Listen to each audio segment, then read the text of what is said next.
Spoiler alert. This episode may contain spoilers about recent episodes of Andor Season 2.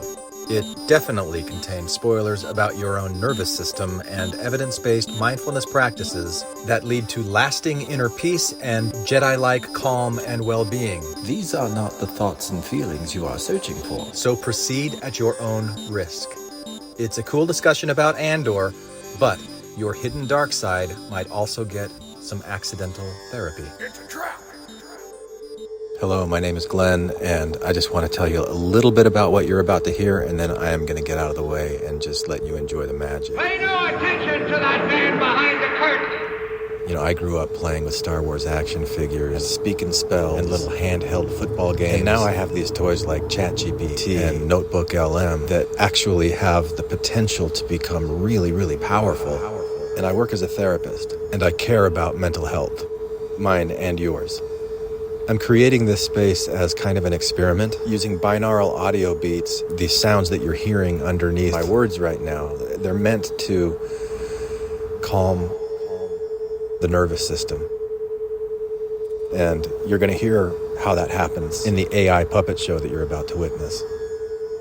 So what I'm experimenting with is creating a soundscape to soothe the nervous system while the intellect is being stimulated by a discussion about a really great TV show, Andor, that is so rich. There's so much opportunity to just reach in and dive and mine for hidden treasure, and that's what this podcast is all about. I like to call it an AI puppet show, and I'm going to get out of the way now, and hope you enjoy it. And the Force will be with you, always. Welcome to Accidental Therapy Presents Reflections on Andor Season 2. Okay, think about this for a second. Cassian, he's in the cockpit of that TIE fighter. Oh yeah, intense scene. Totally. And you see it, the desperation, the way he's fighting those controls he barely knows. Alarms are just screaming. The whole thing sounds like it's about to fall apart. Exactly, and the camera's right there, Yeah. shaky. Now here's the thing. Your brain, it knows, right? Because of Rogue One, you know he gets out of this. Logically, yeah. But what happens in your body? Like, do your shoulders tense up, jaw tight, stomach maybe does a little flip? That's it, that feeling, that's limbic resonance. Right. That's what we're really digging into today. That deep unconscious mirroring that happens. It's a huge part of why Andor just grabs you. And that's why we're calling this deep dive More Than Your Fear. It's actually a line Cassian says later to Nia. Mm-hmm. And it perfectly captures this idea. What goes on inside us under pressure when our nervous system just lights up? It's not just about them on screen, is it? It's about what stirs up in you watching it. So this whole journey we're on, Accidental Therapy Presents, it's the creation of Glenn Ostlund. Yeah, really interesting guy. He grew up with the original Star Wars. You know, the toys, the whole deal, the speak and spell, light gray. Yeah, the classics. And he talks about this as a sort of homecoming to that imaginative play space from childhood. But Now he's using tools like AI, collaborating with them almost, to play with philosophy, reflect, tell stories. it's like using those old toys for something deeper now as an adult. And the core idea, which I find fascinating, is that just paying attention. There's something therapeutic in that. He calls it accidental therapy. Right, because healing isn't always this direct thing you chase. Sometimes it just happens. Sideways. Like a byproduct of just getting lost in a story, connecting with a character, that aha moment. And that can shift things inside without you even trying. That's kind of the vibe we're going for with Andor here. So yeah, this isn't just, a plot summary.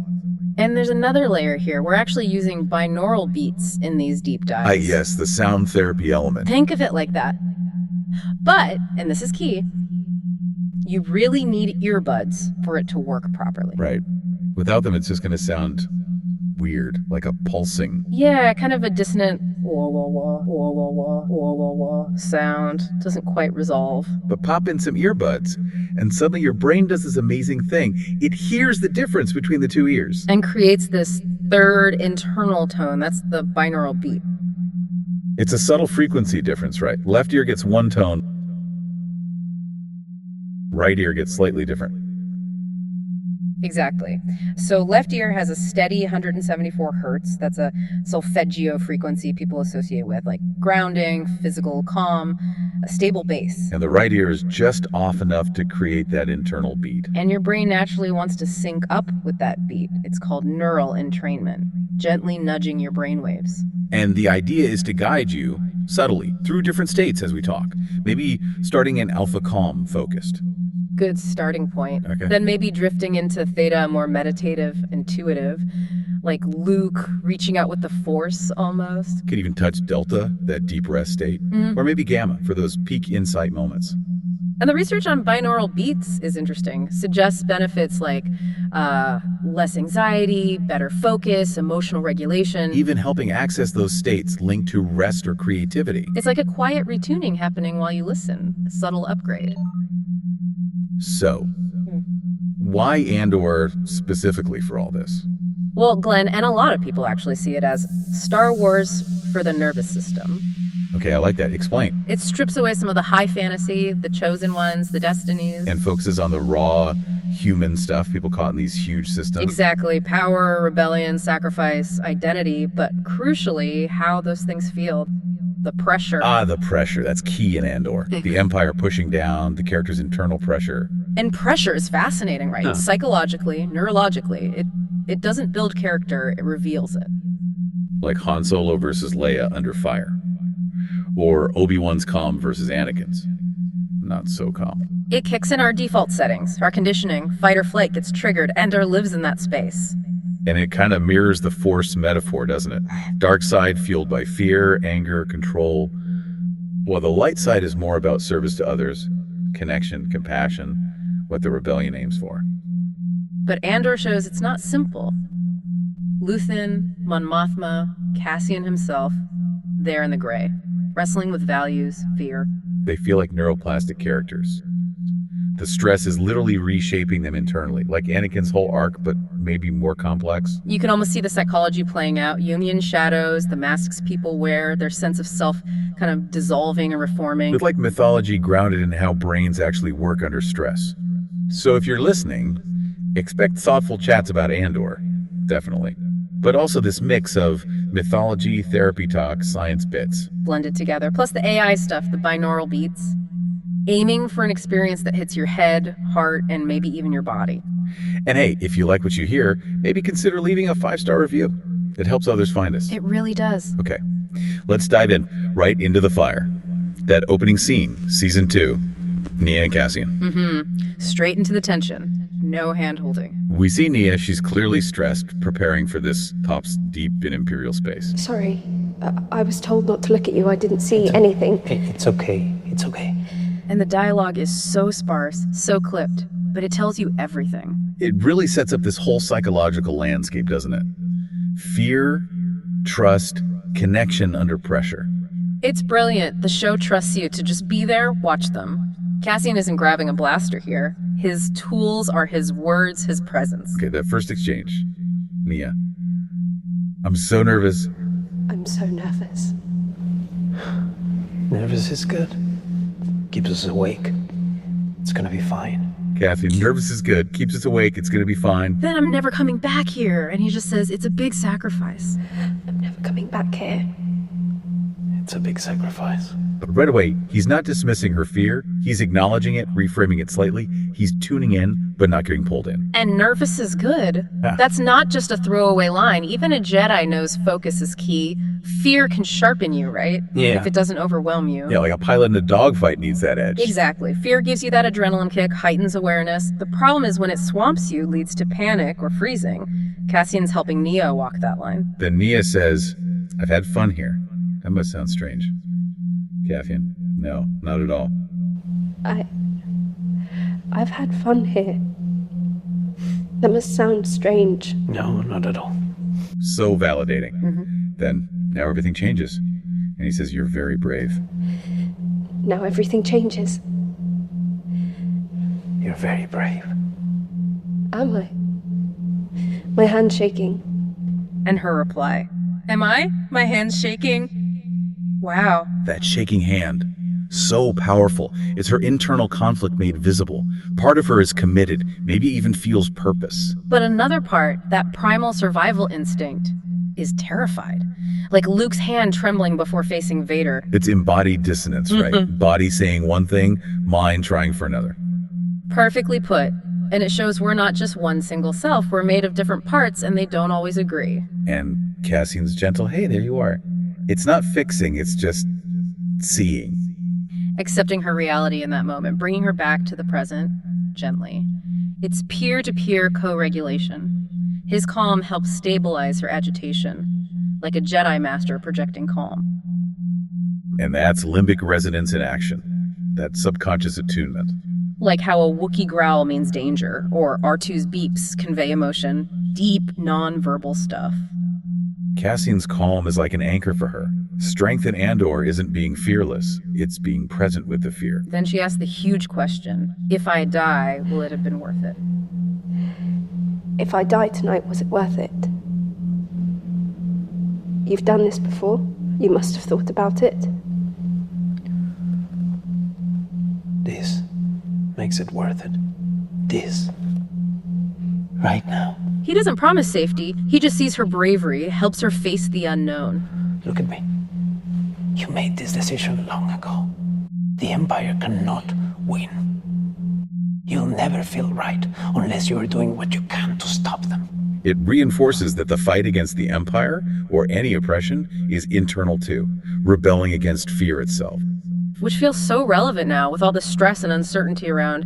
Andor shows people grappling with that. You're coming home to yourself. Bravery isn't no fear, it's moving with it. You've become more than your fear.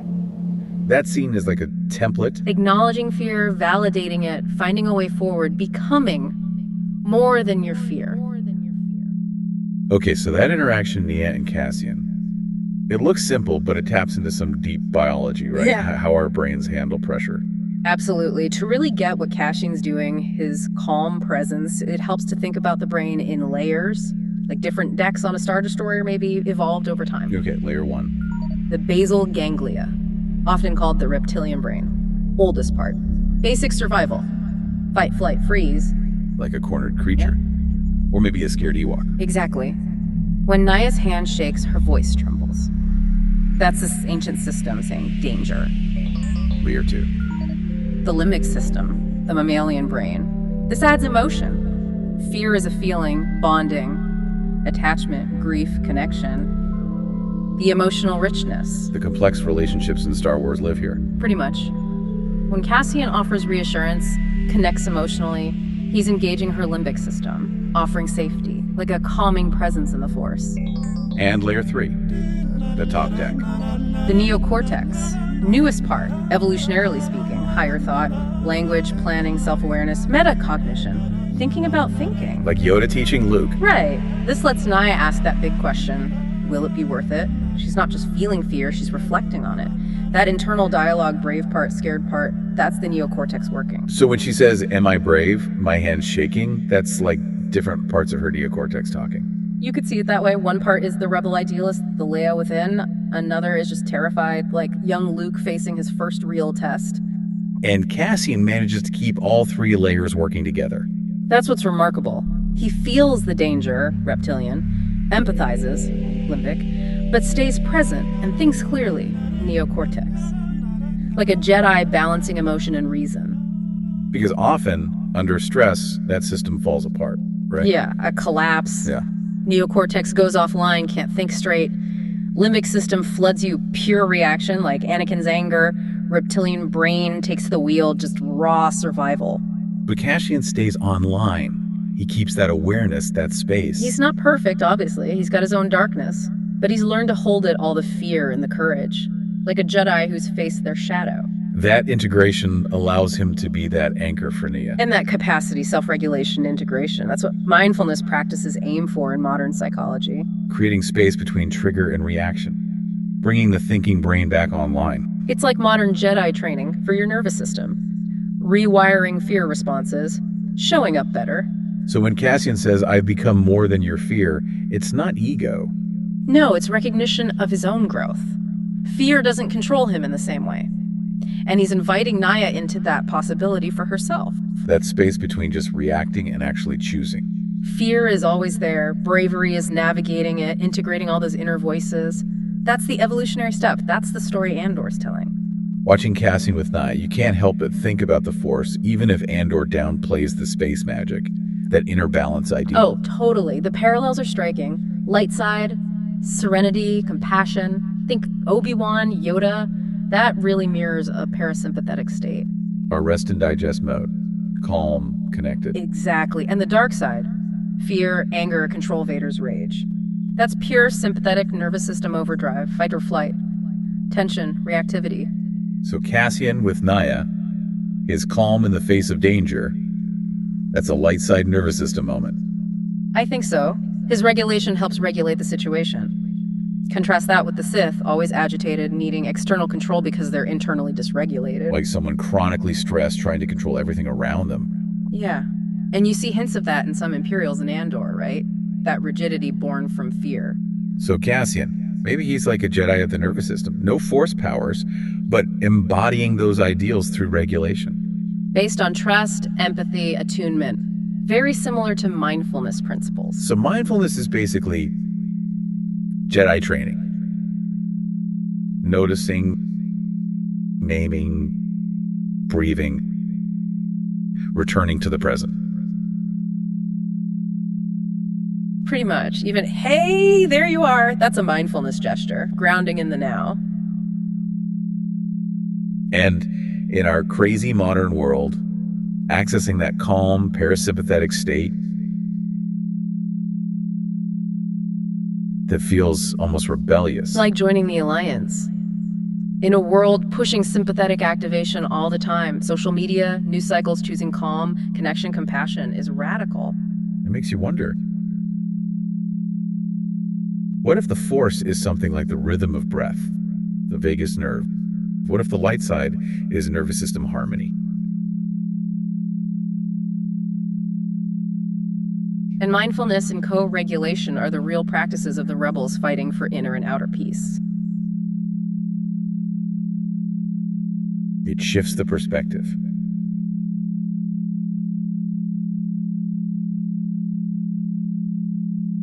Now let's get into some really specific moments.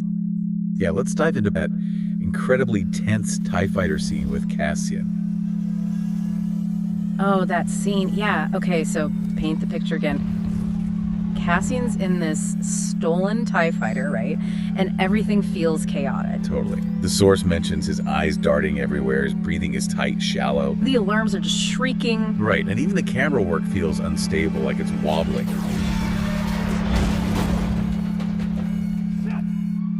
You, watching it, probably felt something physically, didn't you? Oh, definitely. Like a clenched stomach, maybe tightening your jaw without even realizing it.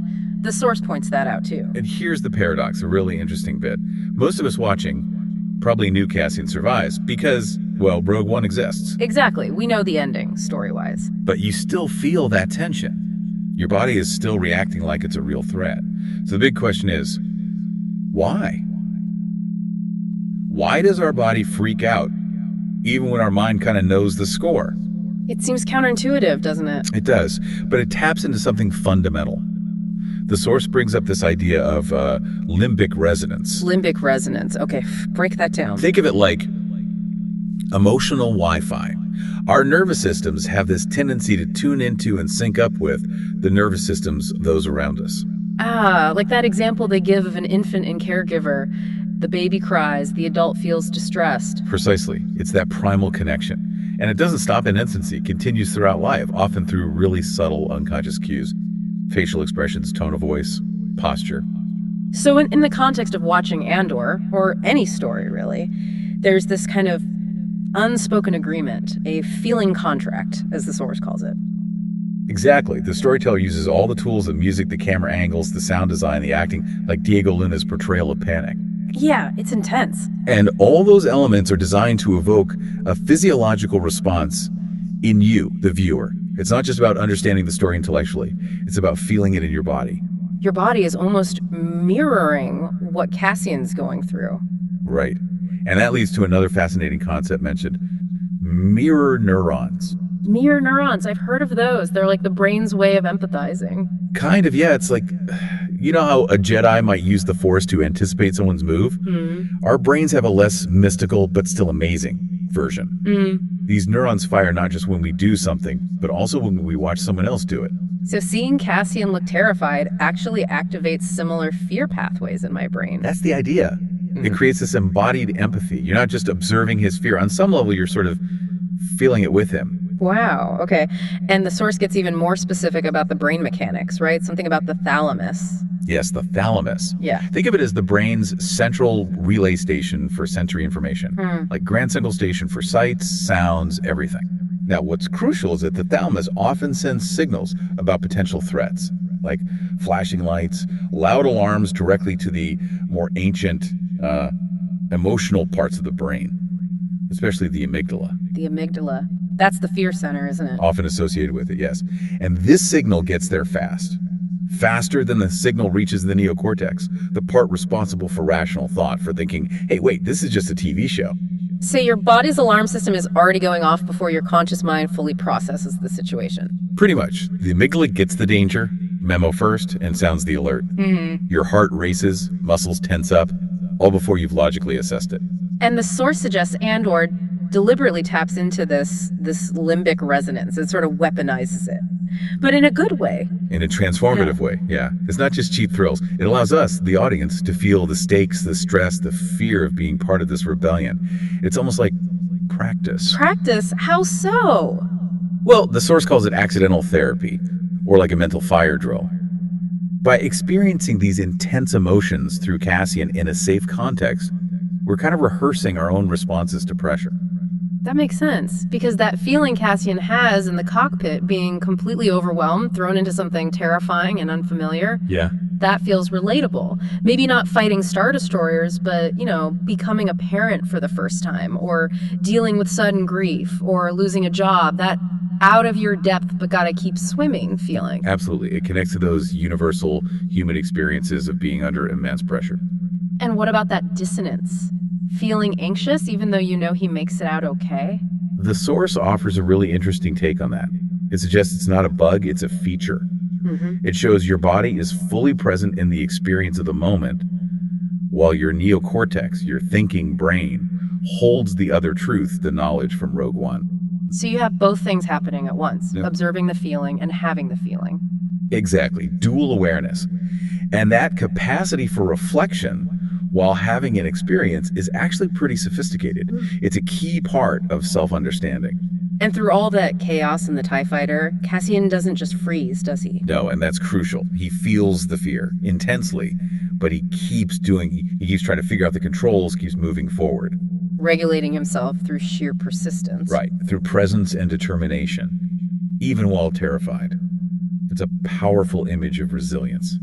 So wrapping up this section, it's about this neural duet between us and the story. Yeah, honoring that feeling contract, and the idea that this intense engagement isn't just entertainment, it can be this accidental therapy, maybe even a little internal revolution in how we understand our own stress responses. Okay, quite a shift then, from that high-octane external fear to something much more internal with Bix's nightmare in the next section. A very different scene, yes. It shifts the focus completely. Remind us of the setting there. It's quiet, dimly lit. Bix is asleep, curled up, looking vulnerable. Then the nightmare hits this shadowy figure. The blanket pulled back. And she wakes up screaming. Just pure terror. Utter terror. Wake up. Hey, shh. Bix, listen. And her friends rush in, offering comfort. You're okay. You're okay. What happened? She had another dream. But you see, the fear is still physically present in her, even after waking. And the core idea here is that fear doesn't need an objective external threat to feel completely real, right? Absolutely. Her nightmare, generated entirely within her mind, has undeniable, real physiological and emotional effects. Her body reacts as if the danger is present right now. Which brings up that distinction between felt safety and actual safety. Exactly. It highlights that famous phrase, the body keeps the score. Your nervous system responds to what it perceives the conditions to be, not necessarily the objective reality. So even though Books is physically safe now with her friends, her trauma from the Empire's torture is still active in her system. The nightmares triggering that stored experience. Yes. Her past is intruding on her present safety. Does the source touch on the science behind nightmares like this? It does, briefly. It mentions they often happen during REM sleep, which is crucial for memory consolidation and processing emotions. Our brain runs these simulations, basically. But for someone with trauma? In trauma survivors, REM sleep can sometimes be fragmented. The amygdala, that fear hub, again, might be hyperactive, while the prefrontal cortex, the part that usually helps regulate emotions and provides context, might be less active. So the emotional intensity isn't dampened down as much? Potentially, yeah. Leading to these very vivid, terrifying experiences that feel incredibly real and have real consequences for how she feels and functions, even after waking. It's a stark contrast, isn't it? Cassian's fear is external, action-packed. Bix's is internal, isolating, even when she's surrounded by people. A really important contrast. But the source notes that despite the different triggers, a dogfight versus a dream, similar underlying fear systems are activated in both cases. And Bix's nightmare is described as a kind of trauma echo, or an emotional flashback. Yes. It's not just remembering what happened, it's re-experiencing the feelings, the terror associated with her torture. It connects directly to PTSD and complex trauma concepts. Like those force ghosts you mentioned earlier, the past haunting the present. So after an experience like that, like waking from a terrifying nightmare or flashback, what's important? Reorienting. Coming back to the present moment. The source mentions grounding techniques used in therapy. Like what? Simple things, really. Naming objects you can see around you, feeling your feet on the floor, noticing your breath, anything that anchors you back in the reality of now, signaling to your nervous system that the immediate threat isn't actually here. And in Bix's case, her community provides that grounding, don't they? Her friends rushing in. Beautifully illustrated, yes. Their physical presence, their comforting words, that's limbic resonance working constructively. Their calm helps to regulate her distress. It's co-regulation, coming from the outside in, like her own little rebel cell providing sanctuary. It makes you think about your own experiences, doesn't it? Nightmares that leave you shaken, or those times anxiety seems to spike out of nowhere from some invisible trigger.